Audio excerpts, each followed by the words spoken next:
Assalamualaikum warahmatullahi wabarakatuh. Alhamdulillah. Nahmaduhu wa nasta'inuhu wa nastaghfiruh. Wa na'udzubillah min syururi anfusina wa sayyiati a'malina. May yahdihillah fala mudhillalah wa may yudlil fala hadiyalah. Asyhadu an la ilaha illallah wahdahu la syarikalah wa asyhadu anna Muhammadan abduhu wa rasuluh. Ya ayyuhalladzina amanu ittaqullaha haqqa tuqatih wa la tamutunna illa wa antum muslimun wa ba'd. Para pemerhati roja kaum muslimin dan juga muslimat rahimani wa rahimakumullah. Alhamdulillah, segala puji hanyalah milik Allah Rabb semesta alam. Salawat dan salam untuk Nabi kita Muhammad sallallahu alaihi wasallam, keluarga beliau, sahabat beliau dan umat beliau sampai hari kemudian. Para pemerhati roja kaum muslimin dan muslimat rahimani wa rahimakumullah, pada kesempatan siang ini kita kembali melanjutkan pembahasan buku Talbis Iblis tulisan Ibnul Jauzi. Kita masih berbicara seputar kekeliruan sebagian orang di dalam memandang harta. Ada yang berlebihan hingga menjadi budak harta, dan ada juga yang sebaliknya, ya, mengambil sikap yang ekstrim pula terhadap harta, yaitu merasa tidak memerlukan harta dan cenderung mereka meninggalkannya sama sekali. Tentunya Ahlus Sunnah wal Jamaah ataupun salaf, ya, sahabat dan para ulama-ulama yang datang sesudah mereka, ya, tentunya bersikap tengah di dalam bab harta ini, ya. Dan juga kita melihat dari sabda-sabda Nabi Shallallahu Alaihi Wasallam yang berisi, ya, larangan untuk menyia-nyiakan harta, ya, seperti misalnya di dalam hadis Sa'ad bin Abi Waqqas, Nabi pernah berkata kepadanya, la antatruka warathataka aghniya khairun min an tada'ahum 'alatan yatakaffafuna an-nas. Sesungguhnya engkau meninggalkan ahli warismu, keluargamu dalam kondisi berkecukupan lebih baik bagimu daripada meninggalkan mereka dalam kondisi fakir, kekurangan, hingga mereka terpaksa meminta-minta kepada orang lain. Artinya harta itu memang kita perlukan juga untuk diri kita dan keluarga kita, untuk menopang kehidupan kita, untuk menegakkan punggung kita, dan untuk mencegah kita dari bergantung bersandar kepada orang lain hingga jatuh dalam kehinaan, yaitu meminta-minta, mengemis kepada manusia. Maka kita diperintahkan untuk mencari harta. Namun di dalam agama kita, syariat, kita diwajibkan untuk mencarinya dengan cara yang halal. Naluri mencari rezeki itu adalah naluri yang Allah tanamkan kepada semua makhluk hidup. Sampai hewan sekalipun, coba lihat hewan, ya, hewan nggak ada yang meminta-minta, ya, kepada hewan lainnya. Mereka berusaha untuk mencari rezeki untuk diri mereka sendiri. Burung keluar dari sarangnya untuk mencari rezeki, ya, bukan meminta rezeki kepada burung yang lainnya. Lalu dia berdiam diri di sangkarnya ataupun di sarangnya, tidak. Dia akan terbang untuk mencari rezeki. Artinya naluri itu ada pada semua makhluk hidup sebenarnya, dan itu sesuatu yang lumrah, termasuk manusia. Ya, naluri mencari rezeki ada pada diri kita, maka kita pun mencari rezeki yang notabene itu adalah harta, ya, untuk kecukupan hidup kita. Maka Nabi mengatakan, kamu tinggalkan keluargamu dalam keadaan berkecukupan, ya, bukan berlebihan, tidak, tapi berkecukupan saja. Itu lebih baik, ya, daripada kamu tinggalkan mereka dalam kondisi fakir, alatan, kekurangan, Ya, yatakaffafunan nas, dan karena kekurangan terpaksa meminta-minta, mengadahkan tangan, mengharap bantuan dan pertolongan orang lain. Ya. Nah, jadi ini menunjukkan kepada kita bahwa Nabi melarang pekerjaan meminta-minta. Ya, bahwa itu bukanlah pekerjaan yang dibenarkan, bahkan dilarang. Ya, mengemis dan minta-minta. Dan Nabi juga pernah berkata, "Ma nafa'ani malun kamali Abi Bakar." Tidak ada harta yang memberi manfaat bagiku seperti harta Abu Bakar, yaitu yang dikeluarkan Abu Bakar fisabilillah untuk membantu dakwah dan perjuangan Nabi di dalam menyiarkan agama. Itu adalah harta yang bermanfaat, harta yang membawa manfaat bagi pemiliknya di dunia dan di akhirat, dan juga bermanfaat bagi orang lain. Itulah sebaik-baik harta yang besar manfaatnya. Semakin besar manfaat sebuah harta, maka semakin besar juga berkahnya, manfaatnya bagi pemiliknya. Diriwayatkan dari Amr bin As, ia bercerita, Rasulullah SAW mengirim utusan kepadaku untuk menyampaikan pesan. Pesannya adalah, ambillah pakaian dan senjatamu, yaitu bersiap-siap untuk ke medan tempur, medan jihad. Lalu datanglah padaku, yaitu untuk menghadap Nabi SAW. Maka aku pun menghadap Rasulullah. Lalu beliau berkata, aku ingin mengutusmu untuk bisa memimpin pasukan hingga Allah menyelamatkanmu, yaitu memenangkanmu, memberikan kamu kemenangan dan memberimu rampasan perang, dan memberimu keinginan yang baik terhadap harta. Ya, salah satu rezeki yang didapat bahkan oleh Nabi adalah dari ghanimah, harta rampasan perang. Maka aku berkata, wahai Rasulullah, aku masuk Islam bukan karena harta, tetapi karena kecintaan akan Islam. Maka Nabi SAW berkata, wahai Amr, sebaik-baik harta adalah harta yang dimiliki berada di tangan orang yang soleh. Karena ketika harta itu ada di tangan orang yang soleh, harta itu akan digunakan untuk menaati Allah, untuk membantu sesama, ya, untuk sesuatu yang bermanfaat bagi manusia. Sehingga manfaat dari harta itu semakin luas jika harta itu ada di tangan orang yang soleh.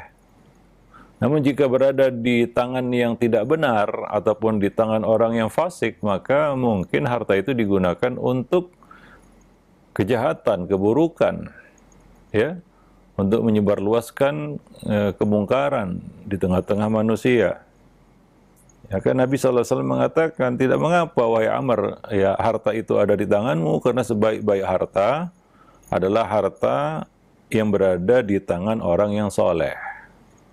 Ya, sehingga orang yang soleh itu dapat mengetahui, ya, kemana harta itu harus dialokasikan, harus diletakkan. Beda dengan orang yang fasik, ya, dia tidak tahu harta itu harus diletakkan di mana, harus diapakan harta itu. Mungkin dia mengeluarkan harta itu untuk suatu yang membahayakan dirinya dan membahayakan orang lain. Ya, Ibnul Jauzi mengatakan, hadis-hadis ini adalah hadis-hadis yang sahih, dikeluarkan di dalam kitab-kitab para ulama, kitab-kitab sahih.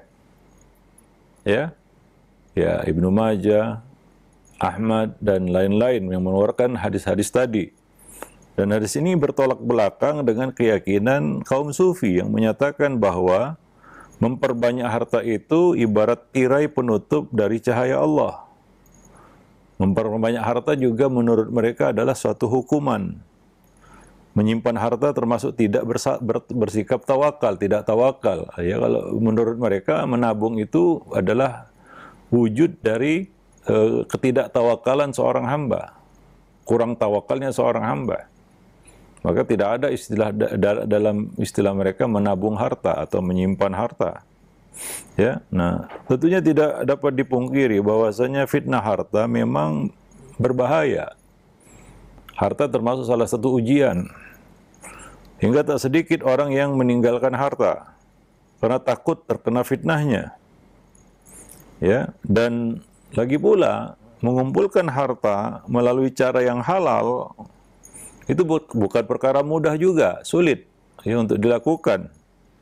Ya, selamatnya hati dari godaan harta juga hampir bisa dibilang mustahil ya. Artinya pasti hati itu terpengaruh dengan harta itu. Ini dari satu sisi ya, kita melihat harta itu ya seperti itu. Ya, dia adalah fitnah. Allah mengatakan dia adalah fitnah. Innama amwalukum wa auladukum fitnah. Ya, dari satu sisi Allah mengingatkan kepada kita bahwa hati-hati terhadap harta. Harta itu adalah fitnah, itu ujian. Ya. Nah, dan tadi disebutkan oleh Ibnul Jauzi bahwa mencarinya dengan cara yang halal juga bukan perkara mudah.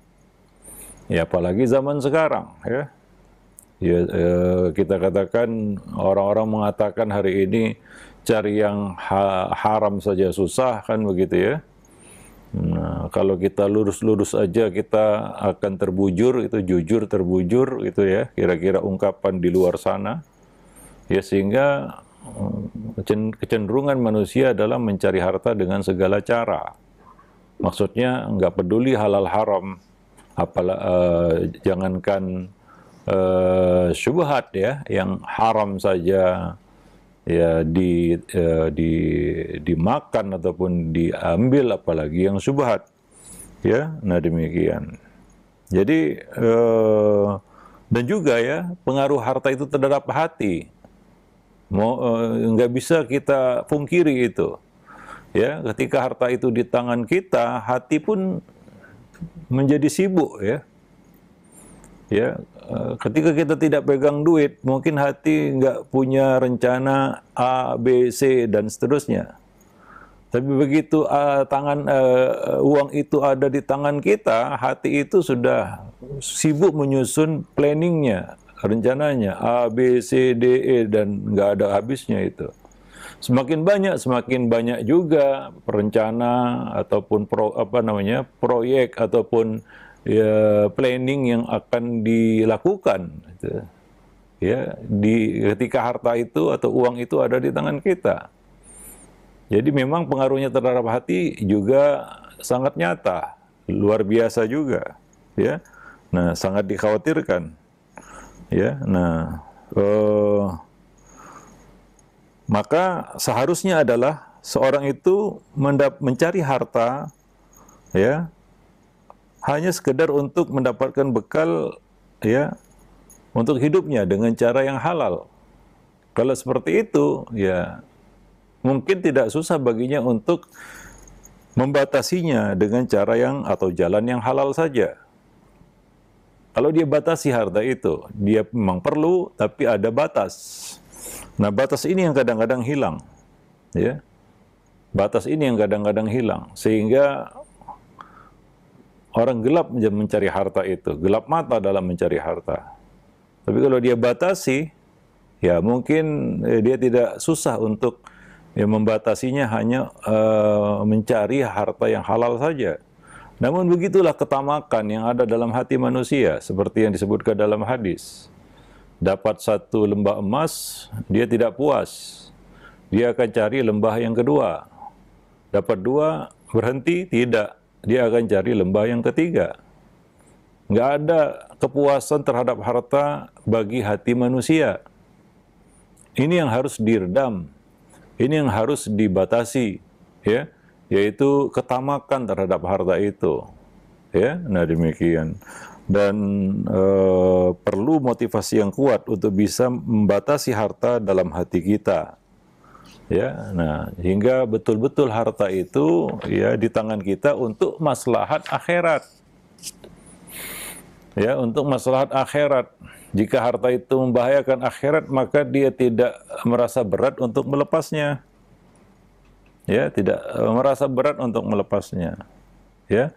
Nah, jika ia berniat untuk menjaga diri dan keluarga, ya, menyimpan sebagian harta untuk hal-hal yang tidak terduga atau kondisi darurat, atau berniat memberi kelapangan bagi sesama saudara, ya, dia simpan hartanya itu, ya, mungkin suatu ketika dia perlu menolong orang lain, membantu orang lain, ya. Nah, memberikan kecukupan kepada fakir miskin, berbuat baik kepada manusia, maka menyimpan harta dengan tujuan niat seperti ini, ya, itu mendapat pahala dia atas niat baik tersebut. Ya, tapi kalau dia nyimpan harta untuk menimbun harta itu, tidak mengeluarkan kewajibannya yaitu zakat, dan untuk menumpuk-numpuk harta dan menghitungnya jama'a malau wa addadah, yahsabu annahu akhladah, dia merasa itu dapat membuat dia kekal, ataupun dia merasa harta itu terus bersamanya, membuat dia lalai terhadap akhirat. Nah, kalau dia menyimpan harta untuk tujuan itu, tentunya ini tercela. Ya, ini akan menjadi suatu keburukan atas dirinya. Nah, tapi kalau untuk niat-niat yang kita sebutkan tadi, maka dia justru dapat pahala. Ya, jadi mengumpulkan harta dengan niat seperti itu, ya, mungkin lebih baik daripada mengerjakan beberapa amal-amal ketaatan. Ya, karena tadi kita sebutkan kaidahnya, semakin banyak manfaat dari harta yang kita miliki, maka semakin baik juga dia di sisi Allah Subhanahu wa taala. Nah, jadi kalau kita lihat para sahabat, ya, sahabat-sahabat Nabi, ya, radhiyallahu anhum jami'an, niat mereka mengumpulkan harta adalah niat yang lurus. Ya, niatnya, orientasinya akhirat. Maka harta yang mereka miliki itu betul-betul berkah. Ya, tujuannya baik dan mulia. Mereka gigih mencari harta dan memohon supaya harta itu diperoleh terus-menerus, bahkan ditambahkan Allah Subhanahu wa taala. Tapi orientasi mereka berbeda dengan kita mungkin. Orientasi mereka adalah akhirat. Sementara kita mungkin orientasinya dunia. Ya, untuk memperbanyak harta dunia. Ya, untuk sekedar bersenang-senang di dunia. Bahkan untuk berbangga-bangga di dunia.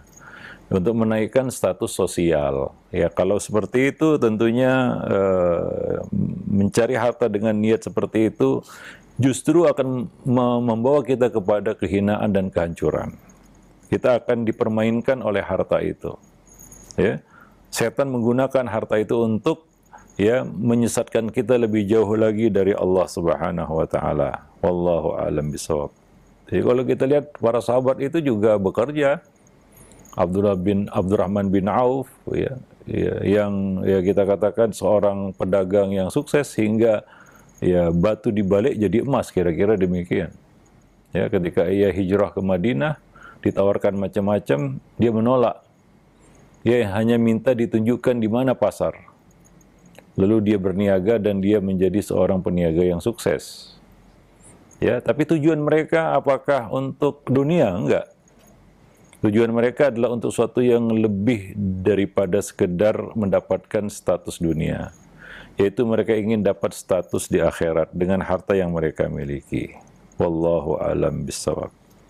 Ini untuk menjelaskan kepada kita semua bahwa mencari harta itu bukan berarti orang itu menjadi hina dan pasti jatuh dalam keburukan, tidak. Ya, kita katakan tadi bahwa mencari rezeki ataupun harta, nafkah, itu sesuatu yang sudah Allah tanamkan kepada makhluk hidup. Hatta hewan sekalipun, seperti yang kita sebutkan tadi. Apalagi manusia yang dilengkapi dengan akal. Ibnu Jauzi mengatakan, yang lebih jelas dari sikap di atas, yaitu menginginkan tambahan harta, adalah sikap Yakub ketika mendengar anak-anaknya mengatakan, wa nazdadu kaila ba'ir. Dan kita akan mendapatkan tambahan jatah gandum seberat beban seekor unta.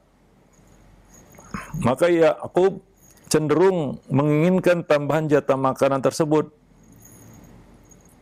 Ia juga ingin dapat tambahan jatah gandum seberat beban seekor unta.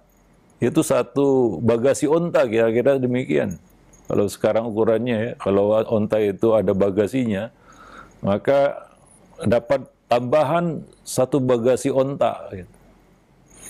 Dan Nabi Yakub tentunya tertarik ya dengan kita katakan tawaran dari anak-anaknya ini, asalkan mengirim anaknya yaitu Bunyamin bersama mereka, yang pada akhirnya ya Bunyamin tidak kembali kepada ayahnya.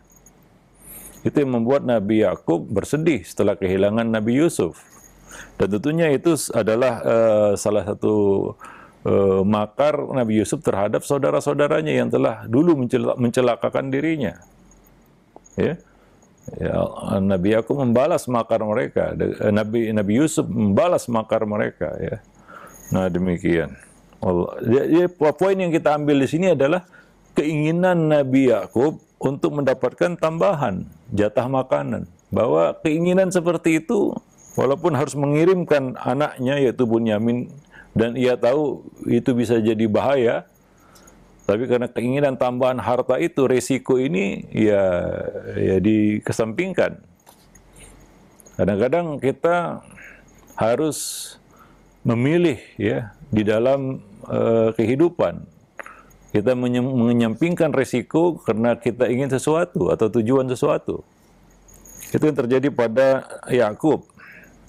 Ia memenuhi keinginan anaknya membawa Bunyamin bersama mereka, walaupun beliau khawatir ataupun ya meragukannya. Ya, dengan tawaran anak-anaknya, ya yaitu apa? Mereka akan mendapatkan tambahan makanan, yaitu jatah gandum. Wallahu a'lam bishawab. Ya, jadi keinginan itu ada pada Yakub dan itu bukanlah suatu yang celak. Demikian juga Shu'aib mengharap mendapat tambahan atas apa yang telah diperolehnya, yaitu jasa servis pelayanan Nabi Musa kepadanya.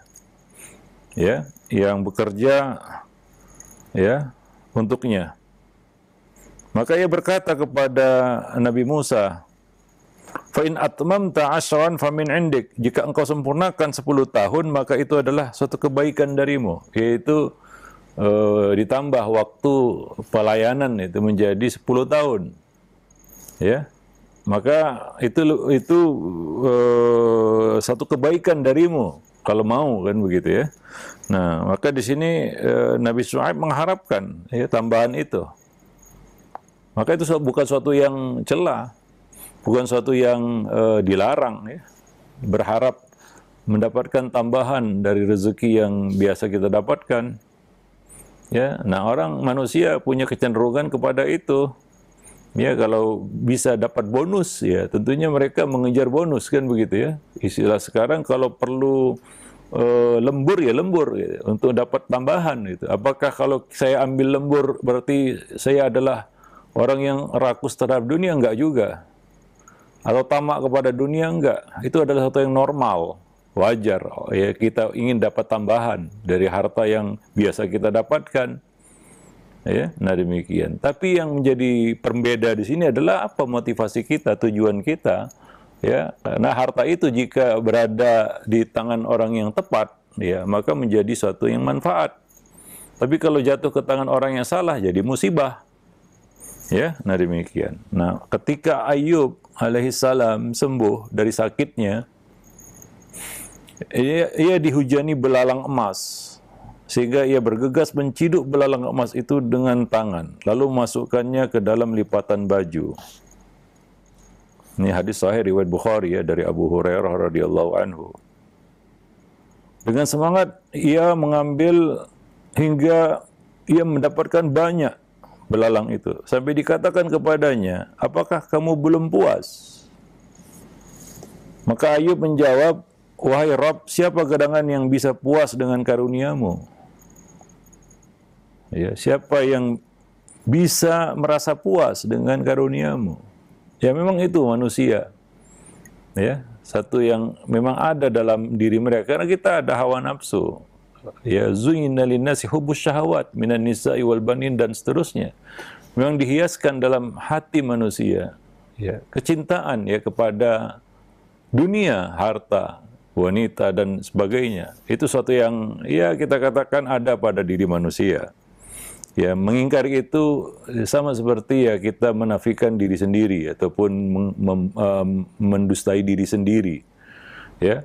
Nah, kalau dikatakan, wah saya nggak perlu harta sama sekali, ya bohong juga. Ya nggak mungkin dia nggak perlu harta. Sebagaimana saya nggak perlu makan sama sekali, ya bohong juga. Kenapa? Dia pasti perlu makan. Saya ingin menghilangkan nafsu sama sekali, nggak ada nafsu, nggak mungkin juga. Dia bukan malaikat. Ya, nah jadi itu realitanya. Maka sikap-sikap yang seperti ini dianggap oleh kaum sufi itu adalah sesuatu yang tercela, yang membuat manusia itu jadi hina. Sementara para nabi dan rasul ya kita lihat tadi ya punya sikap dan kecenderungan seperti itu, dan itu wajar dan normal, bukan sesuatu yang tercela. Ya, nah sifat seperti ini kata beliau sudah tertanam dalam watak manusia. Namun yang menjadi pembeda kata beliau di sini intinya ada pada niat. Ya, apa yang menjadi motivasi? Ya yang melatar belakanginya apa? Ya, kita mencari harta, apa latar belakangnya? Apa niatnya? Apa tujuannya? Ya. Nah, itu yang membedakan. Kalau niatnya baik, maka akan menjadi kebaikan yang baik, yang besar pula, ya. Nah, itu tergantung innamal a'malu binniyat. Nah, banyak orang mengumpulkan harta ya untuk mungkin sekedar bersenang-senang atau tanpa tujuan. Ya, tanpa tujuan apapun. Ya. Nah, di sana ada orang yang mengumpulkan harta untuk tujuan-tujuan tertentu. Misalnya untuk kebaikan-kebaikan yang kita sebutkan tadi. Ya. Nah, maka semuanya tergantung kepada apa yang menjadi niatnya. Kata beliau di sini intinya ada pada niat. Apabila diniatkan baik, maka akan menjadi kebaikan. Wallahu a'lam bishawab. Ya. Sebagian dari mereka dikatakan di sini adapun pernyataan Al-Muhasibi ya yang mengatakan bahwa sikap seperti itu yaitu kecenderungan kepada tambahan harta, ya ingin menambah harta, ya adalah suatu kekeliruan dan cermin sedikitnya ilmu agama, ya. Al-Muhasibi juga menyebutkan bahwasanya Allah melarang para hamba untuk menumpuk-numpuk harta. Rasulullah melarang kita untuk menumpuk-numpuk harta secara mutlak, maka ini mustahil. Ya. Ia belum memahami secara utuh larangan itu, celaan itu tertuju kepada siapa. Tidak semua orang yang menambah hartanya, ya, memperbanyak hartanya, lalu dia menjadi hina dan cela, enggak. Ya, ada di sana ya bertambah hartanya, bertambah kebaikannya, ya, bertambah kita katakan manfaatnya bagi manusia, ya, bertambah hartanya, bertambah naik pula derajatnya. Memang tidak semua seperti itu, dan untuk menjadi hamba seperti itu memang tidak mudah. Ya, memang tidak mudah. Ya, akan tetapi sikap seperti itu bukan berarti suatu yang cela, bukan berarti suatu yang hina atau terlarang, bahkan bukan. Ya, ini kesalahpahaman ya kaum sufi ini, diantaranya Al-Muhasibi. Ya, nah ia memahami celaan Allah di dalam menumpuk-numpuk harta seperti firman Allah jama'a mala wa addadah, ya. Ya, atau larangan Nabi untuk Nabi melarang kita untuk menumpuk-numpuk harta tidak secara mutlak. Ya, nah kalau demikian yang dipahami oleh para sahabat, mereka tidak akan ya berusaha untuk menambah harta mereka. Ya, nah demikian. Tapi ya, kenyataannya mereka ya memiliki harta dan mereka bisa memanfaatkan harta itu dengan baik. Nabi juga tidak 100% meninggalkan harta dunia, enggak. Nabi sering mendapatkan dunia. Artinya Nabi sering jadi orang kaya. Tapi bedanya kita dengan Nabi, ya, Nabi kaya itu sebentar saja. Dalam sekejap habis harta itu dibagi-bagikan. Itulah manfaatnya punya harta. Kemudian beliau cari lagi. Beliau dapat lagi. Dan kembali habis untuk dibagi-bagikan. Ya, harta itu tidak lama berada di tangan beliau. Demikian para sahabat lainnya. Abu Bakar As-Siddiq pernah menginfakkan sebahagian dari hartanya. bahkan seluruh hartanya, yaitu sebagian besar hartanya. Umar juga separuh hartanya. Ya, tentunya mereka pasti jatuh miskin, iya. Tapi bukan berarti mereka tidak mencari harta, mereka cari lagi. Dan kembali mereka gunakan harta itu untuk kebaikan. Nah demikian, ya. Jadi tujuan mereka mengumpulkan harta itu bukan untuk ya larut dalam kecintaan kepada harta itu, sehingga ya betul-betul ditimang-timang harta itu, dielus-elus sehingga dia lalai dari akhirat. Sahabat nggak seperti itu. Itu yang membedakan mungkin. Nah ini yang harus kita pahami dengan benar supaya kita tidak terjebak dalam sikap yang keliru tentang harta. Toh ujung-ujungnya ya kita ya mau nggak mau harus mencari harta itu. Ya, mau nggak mau itu. Ya. Atau kita hina hidup dari belas kasih manusia. Atau kita menghinakan diri kita dengan meminta-minta. Ya itu adalah satu ya kita katakan pilihan yang harus kita pilih, ya perkara yang harus kita pilih itu. Maka dengan sikap yang benar terhadap harta kita bisa memanfaatkan harta itu dengan baik. Kita bisa mencukupi kebutuhan kita, keluarga kita, bisa membantu orang lain, bahkan semakin luas ya manfaat dan faedah harta itu, maka semakin berkah harta tersebut. Ya, semakin banyak bermanfaat bagi orang lain. Ada orang yang hartanya bisa menghidupi ya ratusan ribu orang. Bagaimana caranya? Dia buka usaha yang bisa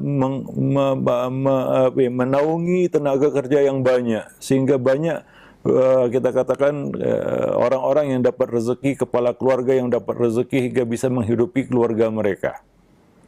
Ya tentunya kalau bukan orang yang punya harta, dia nggak bisa membuka usaha yang bisa menyerap tenaga kerja yang sangat banyak. Ya, nah demikian. Dan itu membantu banyak orang tentunya. Para pemerhati rojak kaum muslimin dan muslimat yang dimuliakan Allah. Taib. Ya, jadi tidak secara mutlak ya kita katakan orang yang menambah harta itu tercela, enggak. Ya supaya kita tidak antipati dan bersikap yang salah terhadap orang-orang yang mungkin dia bekerja untuk mendapatkan harta. Ya apalagi zaman sekarang ya perlu bersungguh-sungguh untuk dapat harta yang halal. Ya. Nah, kadang-kadang ujiannya ya halal itu identik dengan sedikit, itu ujiannya. Ya. Wallahu a'lam bishawab. Taib. Nah, maka ya di sini kaum sufi terutama ya digelincirkan oleh syaitan dalam bab pandangan mereka terhadap harta, sehingga mereka terjebak dalam sikap yang justru merugikan mereka sendiri. Wallahu alam bisawab. Nah demikian. Itu saja mungkin yang dapat kita sampaikan dalam kesempatan yang berbahagia ini. Mudah-mudahan bermanfaat. Aqulu qawli hadza astaghfirullah li wa lakum lisairil muslimin innahu huwal ghafurur rahim. Subhanakallah bihamdik asyhadu an la ilaha illa anta astaghfiruka wa atubu ilaik. Assalamualaikum warahmatullahi wabarakatuh.